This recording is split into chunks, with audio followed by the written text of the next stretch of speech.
Now we're going to get down to the nitty-gritty of what Indians are all about. I still say we Indian people are believers in the truth. This is the way of life that was given to your people. You're born an Indian, you're going to die an Indian. Indianness is a good life. You're facing an Indian this afternoon. Good Saturday afternoon out there, everyone, and welcome to your number one source for Native American television news, Native News Today. I'm your host, Jason Salzman, welcoming you in on this Saturday here on Tulsa CW 1219. We feel like we've got a great show. We're glad to be able to roll out our stories and our information to you today. And right off the bat, got some great news out there of the Muskogee Creek Nation. Our Principal Chief, George Tiger, just receiving the Tribal Leader of the Year Award from the Native American Finance Officers Association. Went down there to New Orleans with some of the staff and some of the cabinet members to accept that award. And to quote Chief Tiger, he said, anytime something like that happens, it's a reflection on the Muskogee Creek Nation as a whole. He's very honored and humbled to accept that award, and we'll have a little bit more information next week on that big time acknowledgement there from Muskogee Creek Nation Principal Chief George Tiger. But this week got lots of things to get to, a special feature with the hearing impaired Creek student in the language program, also the Native American Journalists Association having a summit up at OU. Just lots of things to talk about, and big events coming up as we roll quicker towards the Muskogee Creek Nation festival season. That's always kicked off with the pageant, naming a new Miss Muscogee Creek Nation. When we come back from this first break, we'll be in studio with Miss Muscogee Creek Nation. There's a story I heard hundreds of times growing up. The story about the day my grandpa disappeared.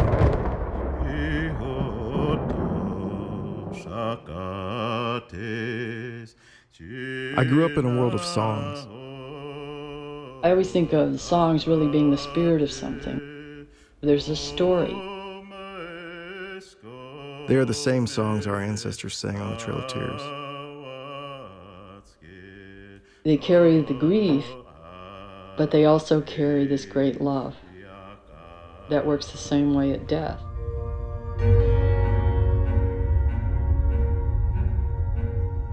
There was one little drop of blood on the back fender, and his glasses was on the dash, but no sign of him.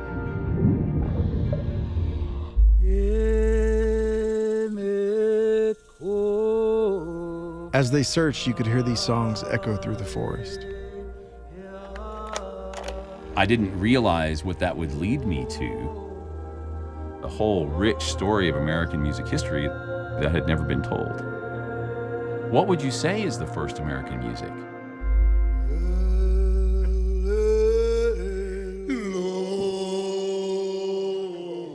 Our histories are not written, they are spoken through stories.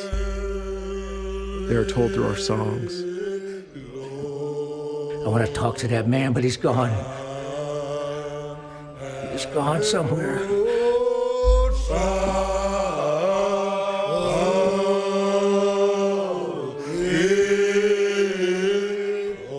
When we sing these songs, we're waking up God.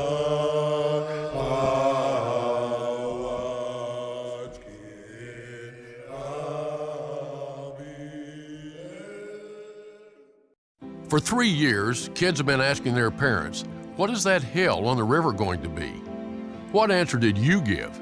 Did you tell them that someday that half-finished structure will be one of America's most important attractions, bringing visitors from around the country and the world to Oklahoma, along with hundreds of millions of dollars into our economy? There'll be state-of-the-art interactive displays that bring to life the stories, history, and culture of the 39 tribes that share this state. A 210-acre landscape park and trail system. Beautiful retail and business space. This will be another jewel in the crown of our state's tourism industry, and it will pay eternal tribute to the origin of our great state. It's not a matter of whether we can afford to complete it. We simply can't afford not to. For the current generation of Oklahomans and the generations to come, let's finish it. Let's finish it. Let's finish it. And welcome back to Native News Today. And one of the great things about being here at the Muscogee Creek Nation is you never know what special guests may drop in. And that's exactly what we have here today in studio. The 2013-14 Miss Muscogee Creek Nation, Miss Rachel Sauerjohn, the lovely Miss Rachel Sauerjohn. Thanks for being with us. No problem. I'm really enjoying being here. Yeah, and the reason we wanted to talk to you is because we're kind of getting into that mode in the next couple of months, really heating up with festival and what always kicks off the festival season here at Muscogee Creek Nation, but our scholarship pageant. In the last couple of years, been a lot of changes, a lot of advancements in the scholarship program and really how they do it. And I know that you've been so glad this past year to be Miss Muscogee. Oh, definitely. It's been so much fun. There's been so many opportunities that I never would have dreamed that I've been able to do and be able to take part of. It's so neat too because, you know, I knew you before you were Miss Muscogee and, you know, just a college student trying to get out of school and doing your best and things like that. And then to see you get rewarded with that title, for me, it was cool because, you know, I said I knew you before, but for you, it must have been really just quite an experience as well that night because everybody's so ready and so geared up and so jazzed, and then it happens and you're sort of like, oh my gosh, what do I do now? Now it's time to do it. It totally was like that. I really, like, honestly, whenever I won, my jaw like hit the floor. I really didn't expect it. Everybody was so great. All the girls were awesome. And so I really just kind of wanted to do it for the experience and because I love the Muskogee people. And so I wanted to show everybody what we have to offer. And then I got chosen, and it's been a roller coaster ever since then. And you're an ambassador. I mean, this tribe we have a Creek Nation flag. We have Creek Nation royalty. You know, it's one of those things that they say that you know, the Queen of England is sort of like the flag.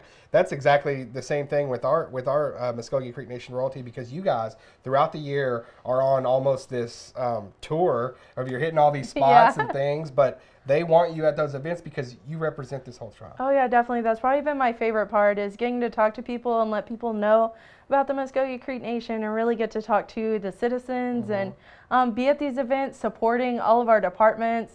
I got to be at the ribbon cutting for our new rehabilitation center, and that was really awesome. Right. Like I say, just to be able to support our tribe in the way that I've been able to this last year has been really incredible. And here recently also getting to go to something that's going to be, you know, historic for generations to come. People will look back and think about when over 200 tribal citizens, artisans, royalty, elders, ceremonial folks went to the site of Horseshoe Bend battle for the bicentennial's commemoration. You know, that must have been an incredible journey for you. It was so incredible. It was so nice. I really didn't think I was going to like the bus, but I actually really enjoyed getting to sit with everyone and talk to everyone. There were so many people that had so many stories, and so it was nice getting to know the people and just being down there in that atmosphere, being back in the homelands. It's something that you can't really describe. It's emotional, it's heart thumping. I mean, everything about it is just amazing. And a lot of people from there wanting a chance to talk to Miss Muscogee. There were a lot of people that were really interested in what we do throughout the year and how we get selected, and they thought it was really great that we get scholarships along with, you know, getting to do year-round trips. Exactly. Yeah. And talk a little bit, I want you to go into what it takes. You know, I think a lot of people think that people just show up the night of the event or whatever, but there's a retreat before. There's things that, you know, young ladies have to look at and really aspire to be in their personal life, and really, you know, it's something that you are 24/7. So talk about that. Definitely. For the pageant, as far as preparation goes, as soon as the pageant's over 1 year, they start prepping for the next year. Yeah. And so this year it's going to be a lot of fun.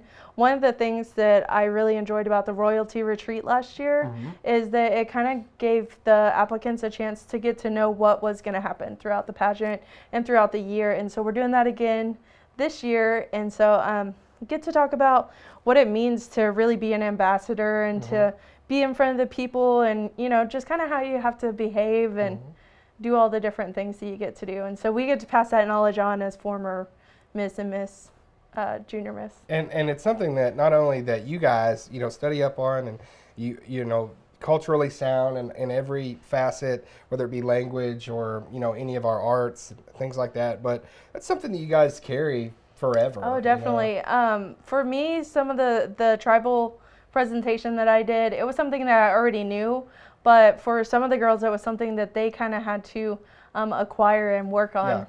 But definitely they carry it through them with them for the rest of their lives. And I know that this year's event coming up, it's in June, I believe, right? June 7th. June 7th. June 7th, once again at the River Spirit Event Center up there in Tulsa. And what's neat is your win came at the first time it was ever at River Spirit Event Center. That's very exciting because you looked around and everything just looked so. I don't want to like devalue the ones before it, but it just looked like it had taken a big step up. It did. It was so grandiose, and actually one of the things that me and the other girls kind of freaked out about was the catwalk. You actually had to walk out on the stage and show your dress, but it was really fun once you got up there. For a minute, I thought we were watching Fashion Week in Milan or something. You guys coming out and doing the little twirl, but no, such a life-changing experience. I know that, and such a whirlwind year for you. What are, now that we're just the time's ticking on your reign, just the reflections, I guess, from you and what it's going to mean for you the rest of your life. I mean, I know we kind of it's a pretty big question. That is a big question. But honestly, for the rest of my life, I'll be able to know that I was a part of Muskogee history. And that means so much to me, to be able to meet all of the citizens. Like, for me, it was really about the people and really about kind of educating other people about our tribe. It was really nice. I got to go to a couple schools and talk to the kids, do some storytelling, and that was so much fun for me. I'm going to get emotional. That's all right. That was so much fun for me, getting to talk to them and just to be able to share our Muskogee stories with them. Some of them may be Muskogee and may never hear it, and some of them are not Muskogee and now they're interested in Muskogee history or Muskogee culture. And so to be able to share that and be a part of that has been just phenomenal for my life, and it's something I'll never forget. And it's something that Muskogee citizens like myself and the rest of our citizens are so fortunate to have somebody like you as a role model for those kids and to look up to and aspire to be like. And you set a great example. And like you said, talking about the legacy, you go over here in the Education and Training Building at Muscogee Creek Nation, there's a long line filed both sides of the wall with all of our Miss Muscogees, and now you take your place amongst an elite group, and that's going to be incredible. It would be a little bit overwhelming, I imagine. It is. It is a little overwhelming. It was a little overwhelming at first. I was like, oh my gosh, I'm going to be everywhere. And our first week we had like an interview, a radio interview, a photo shoot. Right. I mean, everything like right off the bat. But it's definitely, like say, it was a roller coaster year, and it's been that way ever since. Well, looking back, I apologize for sticking the camera in your face so many times. So I know, all the paparazzi around me. Right?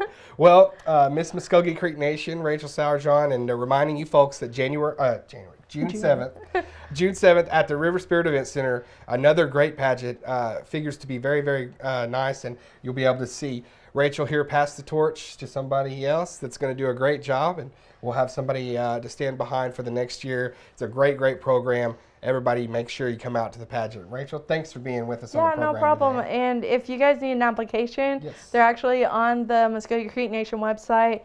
Junior Miss ages are 14 to 17, and the Miss Muskogee are 18 to 24. So. All right, sounds great.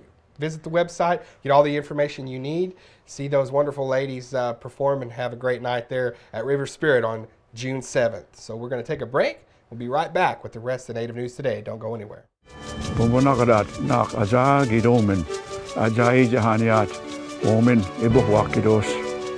in Ogitskish, Bonshongi Benoat, Bomio, Boshomizatlish. Momesh, Harishongigo Imongin, Hobidagi, Ani Omaga, Bomahahoye Imongin Oma, Bonshomegigosh. For more information about Muskogee language preservation, please call us at 918-732-7724. Looking for your next 18-hole adventure? Then take a look at Fountainhead Creek Golf Club. Nestled in the beautiful confines of Lake Eufaula State Park, large sloping greens and well-placed bunkers characterize the Muskogee Creek Nation's Floyd Farley designed course and offers a fine test of skill for any golfer. Stay up on all the latest gear and equipment with a visit to our pro shop. Have lunch at the turn at the Clubhouse Grill. We're waiting to accommodate you at Fountainhead Creek. So give us a call at 918-689-3209 or visit fountainheadgolf.com to book your next round. Fountainhead Creek Golf Club, close to home, far from ordinary. And thanks for being back with us here on Native News today. And our thanks again to Miss Muscogee Creek Nation, Rachel Lynn Sourjohn, as she finishes out her reign this year. Big congratulations to her in all of her future endeavors. Going on to our very first feature of this week, very, very special story here. We had a chance to go to Dustin Public Schools, the Muskogee Creek language program in different schools. Dustin, we have a little bit of a special situation here with this specific school, Dustin, and their Muskogee language program. Malachi, a little 9-year-old guy, and he's a little Creek boy that is hearing impaired, but still doing a great job in his Muskogee language, learning his Muskogee language from teacher Becky Barnett. We were so glad to be able to go down to the school there and just visit and take a look with them on this day, and look at the class and see those kids really buying in. It's a great thing, and we were so happy to be able to travel to Dustin this week so we could feature Malachi in this great story with his teaching.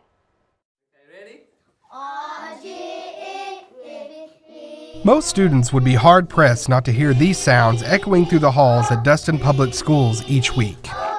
But 9-year-old Malachi isn't like most students. He's hearing impaired. But that doesn't stop him from learning his Muskogee language. Mahayas, or teachers, like Becky Barnett of the Muskogee Creek Nation language program, are in schools every week in efforts to preserve culture. Well, as you know, the language is being lost, and our job is we're trying to bring it back. So we go into the public schools to teach, and it's very rewarding knowing that they can say words. For teachers, there's 3 of us that goes out in the field, and there's one at Mason, one at Ryle, and one here. So there's 3 of us that goes. For Barnett, who has taught several years, the opportunity to work with Malachi presented unique challenges, but they ended up teaching each other. Well, when I first got here and realized he was deaf, I thought, oh my gosh, he's going to be in my class. How do I teach him? How am I going to do this, And he proved me wrong. He was very good at it. He repeated everything I said in the sign. He used it. He taught me the sign, and I taught him Creek. Barnett also discussed the challenges of learning Creek as a second language. It's hard work, but if they use it, even out of the classroom, it's just 1 or 2 words, it can be learned. But it is difficult. I didn't realize how difficult the language was until I started teaching it. And I found that it is very hard to learn, but it can be done. It can be done. She also talked about the enhanced exposure and resources afforded to language programs and how they've helped spread the word. Yeah, I see it on media. And the biggest thing that we saw was the commercial. And a lot of people would call in asking for CDs, and they said, "What did you hear about us?" Commercial. So yeah, it's helped. The media has helped. And we're putting out CDs, and pretty soon it's going to be on iPads and computers, so it's going to be surrounded. Barnett has had lots of students, but can't deny the special bond that exists with Malachi. Yeah, Malachi was the most interesting student I've had in all my teaching career. And he's got this personality. I hear a lot of them that says, "I can't do it." He does it. That makes it very rewarding for me. And our thanks again to the folks at Dustin Public Schools there, Malachi, Mahaya, Becky Barnett. Great job there with the program, and all the folks at Muskogee Language Program. Thanks for inviting us and having us there for that great story. It was really a pleasure to be there. Moving right along, last week in Norman, Oklahoma, we got to visit the University of Oklahoma and go to Gaylord College of Journalism there. A beautiful college, just high-tech, relatively new. It was coming in and being built right about the time that I left, so I'm a little bitter about that. But it's nice to go back and be in that building, see everything that's there and all the advancements they're making in journalism. And it's the home of the Native American Journalists Association, the University of Oklahoma is. And one of our own, or one of our alumni from Muskogee Media here, actually working as the communications director there for them, Rebecca Lansbury. We always like to go up and visit and be a part of the media summit, talk with some of our Native brothers and sisters that are in the media profession, and it's really neat to be able to go up and share some information and just have a great time. We've been doing this gathering for several years, and today is much larger than the ones before, at least from what I understand. It's our annual Spring Media Summit, that the University of Oklahoma hosts for us and does a large part in coordinating. I think we can start to look for more opportunities to do more. This is, like I said, this is my first time, so this is so exciting to see this happen on this level. I mean, I definitely make the national convention each year, but if we can do this in other regions, that would be great, in other seasons too. I am amazed at what the Indian country is doing with multimedia, and I mean it's great to see. It's really refreshing when you start looking at how we're able to engage with OETA and the different tribes to bring more content to general audiences all over Oklahoma. So we're really excited. Thinking of all the tribes that we have in Oklahoma, and to be able to work with the various media departments and really being able to take some of the content that they've already developed, not only for their own constituents but for others, and really sharing that with everyone in Oklahoma. As you know, OETA is the most watched public television network in America. So we know we've got millions of people that actually watch the network, and it's a great way to expose the masses, if you will, to heritage and the culture of the Indian people. That is a positive thing.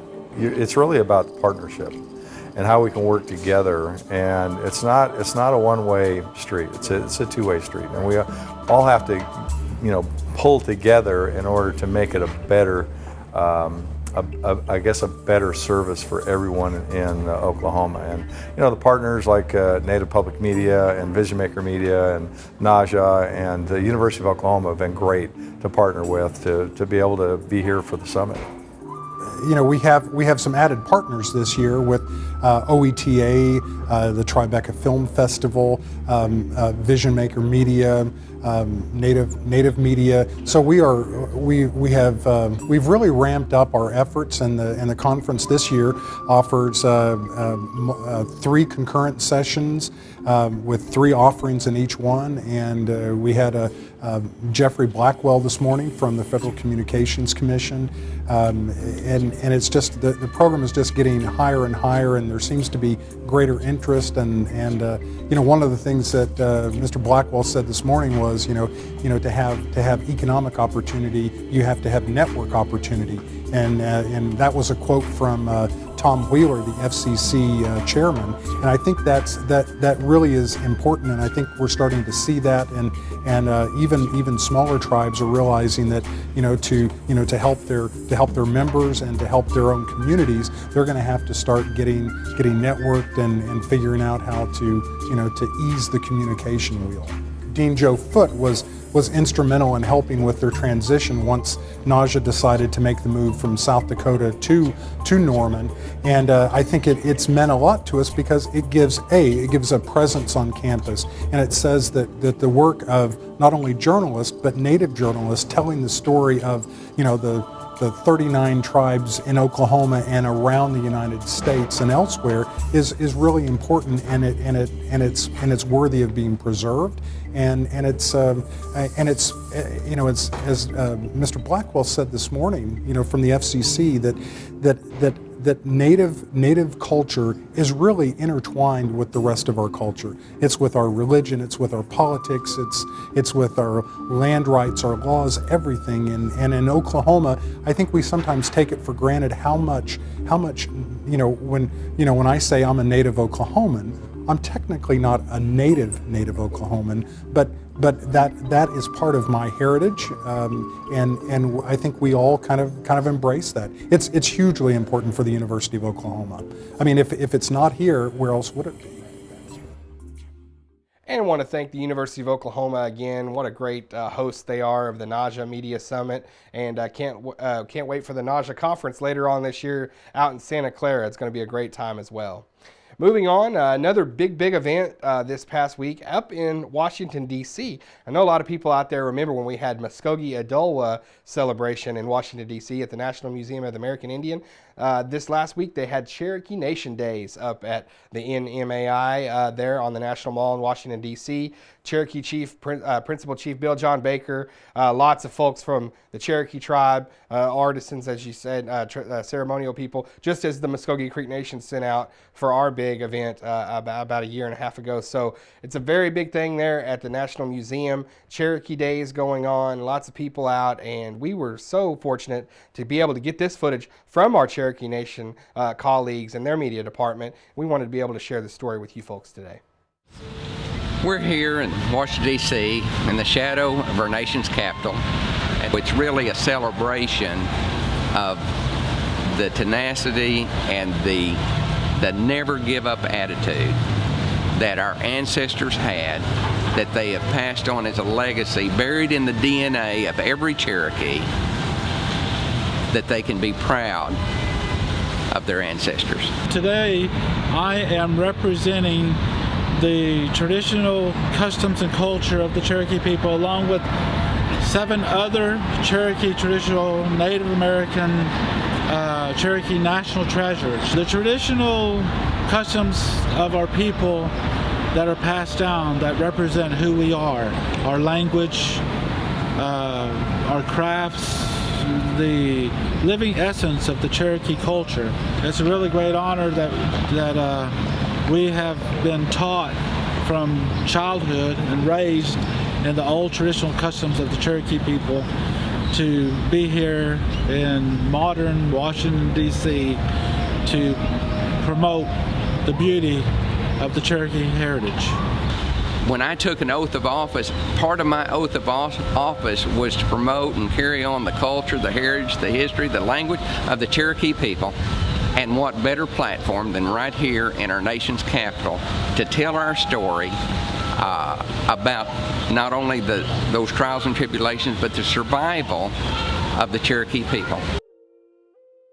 And that's going to wrap up another episode of Native News Today. So glad you could join us here from our studios at the Muskogee Creek Nation Capitol Complex. What a great show, and what a great show to be a part of this week as we featured Malachi, a Creek student with the hearing impairment, doing a wonderful job in his Muskogee language class.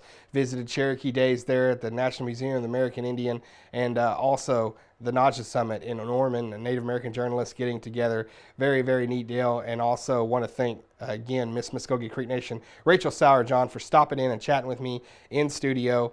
Just a great show this week. And also, once again, big time congratulations to our Principal Chief George Tiger, National Tribal Leader of the Year, big time award there from the Native American Finance Office Association down in New Orleans. So all great things to share here this week on Native News Today. And if you can't catch us here on Tulsa CW 1219, you can always catch us online. Go on YouTube, look for Native News Today. Go on Twitter at Native News Guys. Go on Facebook, Native News Today. See what we're doing throughout the week. Get kind of a behind-the-scenes look at our operations here and how we do things. And not just see the show, but how we put it together Monday through Friday. So I want to thank everybody out there that makes this show special and the work that they do. Jared Moore, Tyler Roberts, all the folks associated with Native News Today.